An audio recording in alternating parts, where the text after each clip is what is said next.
내면 세계의 질서와 영적 성장, 고든 맥도날드, 여가 이상의 쉼. 헌신된 그리스도인 윌리엄 윌버포스는 19세기 초 영국의 하원 의원으로 활동했던 사람이다. 그는 정치가로서 대영 제국에서 노예 제도를 불법화하는 역사적인 법률안을 통과시키기 위해 하원을 설득하는 데 강력한 리더십을 발휘한 것으로 유명하다. 그것은 그저 평범한 업적이 아니었다. 그것은 실로 민주주의 역사상 정치가가 한 일 가운데 가장 위대하고 가장 용기 있는 행동의 하나로 꼽힐 것이다. 윌버포스가 입법위원 연맹을 결성하여 마침내 반노예제 법안을 통과시키기까지 무려 20년이라는 세월이 걸렸다. 이것이 성공하는 데는 노예제도의 불이함과 잔인함을 입증하는 방대한 문서, 대기업가들의 이익을 침해하기 꺼리는 의원들을 설득하는 일, 윌버포스의 패배를 바라던 수많은 정적들에 대항하여 끝까지 소신을 굽히지 않는 자세 등 여러 요건이 필요했다. 윌버포스는 대단한 영적 저력과 도덕적 용기를 갖고 있었음이 분명하다. 과연 그러한 그의 힘과 용기의 근원은 무엇이었을까? 이에 대해서는 반노예제 법안이 통과되기 몇 년 전인 1801년에 일어난 한 사건을 통해 단편적으로 파악할 수 있다. 에딩턴 경이 이끄는 정당이 선거에서 승리하여 정권을 장악하게 되자 그는 수상으로 부임하여 새 내각을 구성하기 시작했다. 당시 영국의 최대 쟁점은 평화였다. 나폴레옹이 유럽을 공포에 떨게 하고 있는 상황에서 영국이 과연 전쟁에 휩쓸리지 않을 수 있느냐 하는 것이 주된 관심사였기 때문이다. 윌버포스가 새 내각의 강요로 지명될 것이라는 소문이 떠돌았고 내각의 평화정책 때문에 그 자신도 강요로 지명되기를 열망하고 있었다. 최근 윌버포스의 전기를 쓴 가트리는 그 이야기를 다음과 같이 쓰고 있다. 윌버포스는 자기가 강요로 지명받을 수 있을지에 금세 집착하게 되었다.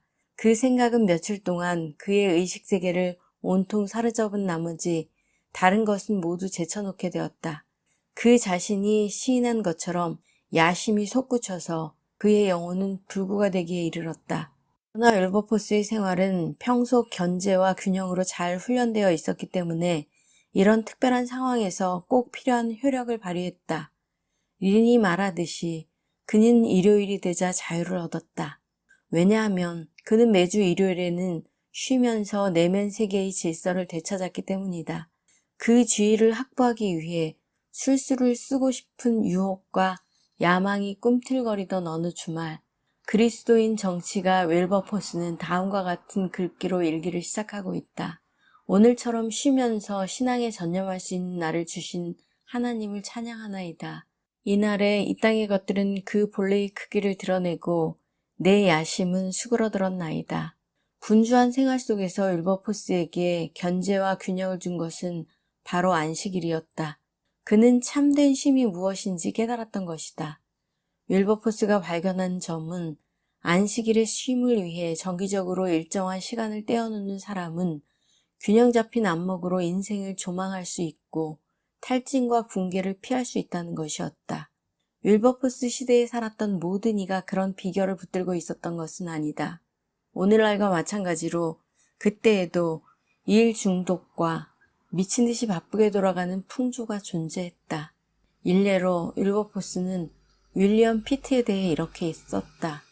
불쌍한 친구 같으니 그는 다른 어떤 것보다 우리 눈을 멀게 하고 마음을 딱딱하고 삐뚤게 만드는 정치적 고민을 멈추고 마음을 가다듬는 법을 모른단 말이야.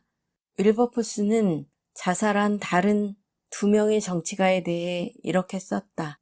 평화로운 일요일이 그들에게 있었던들, 그들의 생명줄이 심한 긴장으로 끊어지는 비극은 결코 일어나지 않았을 것이다. 윌버포스가 멈춤이라고 부른 일상에서의 참된 쉼의 의미를 깨닫고 그것을 추구하는 자세가 없다면 내면 세계의 질서를 기대할 수 없다. 역사의 처음부터 이것은 건강한 삶의 토대를 이루는 자명한 이치였다. 그러나 불행히도 성취욕과 소유욕에 끌려다니는 자들은 이 원리를 전혀 깨닫지 못하고 있다. 우리는 쉼이 필요하다. 우리는 피곤하다. 피로의 증거는 과로와 탈진을 주제로 쓴 건강 문제에 관한 수많은 글에서 얼마든지 찾을 수 있다. 스트레스 관리니 스트레스 회복이니 하는 말은 현대의 유행어가 되었다. 오늘날 일 중독은 아주 심각한 중독의 하나로 여겨지고 있다. 술이라고는 한 방울도 입에 대지 않는 사람이라도 가장 심각한 일 중독자가 될 수 있다. 우리는 이런 식으로 과로에 대한 변명을 늘어놓곤 한다. 즉, 오늘날처럼 경쟁이 치열한 세계에서는 아무리 열심히 일한다 해도 우리보다 몇 시간이라도 더 일하는 이들이 우리 일을 앗아갈 수 있다는 것이다. 우리 사회가 무척 여가 지향적인 사회라는 사실에 비추어 볼 때 우리 세대의 피로는 참 이상한 현상이라고 생각된다. 우리는 호화 유람선, 낭만적인 리조트, 북극은 물론 세계 어디든지 가는 해외여행 등 거대한 여가 산업이 있음을 알고 있다. 여가 산업이야말로 우리 경제에서 가장 돈벌이가 잘 되는 산업일 것이다. 온갖 회사와 조직과 가게들이 사람들에게 재미와 즐거운 시간을 선사하려고 갖가지 의류와 오락장비를 만드는데 혈안이 되어 있다. 우리는 과거 어느 때보다 더 많은 여가 시간을 갖고 있는 것 같다. 5일 근무제는 역사상 비교적 최근의 고안물이다. 항상 할 일이 쌓여 있었던 과거의 농경 생활에서 벗어나 이제는 여가를 갖고 싶으면 하던 일을 내려놓고 떠날 수 있는 상황이 되었다. 그런데 왜 우리는 극도의 피로에 찌들어 살고 있는 것일까? 이 피로감은 실제하는 것인가? 아니면 상상의 산물인가? 혹은 현대적 형태의 피로는 우리가 여기와는 다른 참된 쉼을 이해하지 못하고 있음을 입증하는 하나의 증거인가? 먼저 우리는 쉼에 대한 성경적 관점을 이해하고 검토할 필요가 있다. 실로 성경은 하나님을 최초의 안식자로 보여준다. 하나님은 이튿날에는 쉬셨다. 모세는 출애굽기에서 그의 의미를 더욱 분명하게 밝혔다. 주가 엿새 동안 하늘과 땅을 만들고 이튿날에는 쉬면서 숨을 돌리셨기 때문이다. 이를 문자적으로 번역하면 그분은 스스로를 새롭게 하셨다는 뜻이다. 하나님께 정말로 쉼이 필요할까? 물론 그렇지 않다. 그러면 하나님이 스스로 쉬시기로 결정하신 것일까? 그렇다. 왜 그랬을까? 하나님이 쉼과 일의 리듬을 창조 세계에 심어두셨기 때문에 그것을 제시하기 위해 그분 자신이 그 리듬을 지킴으로써 다른 모든 이에게 선례를 보여주신 것이다. 그분은 내면 세계의 질서를 유지하는 열쇠가 무엇인지 친히 보여주셨다. 이 쉼은 사치가 아니라 성장과 성숙을 원하는 사람들에게 필수 불가결한 것이다.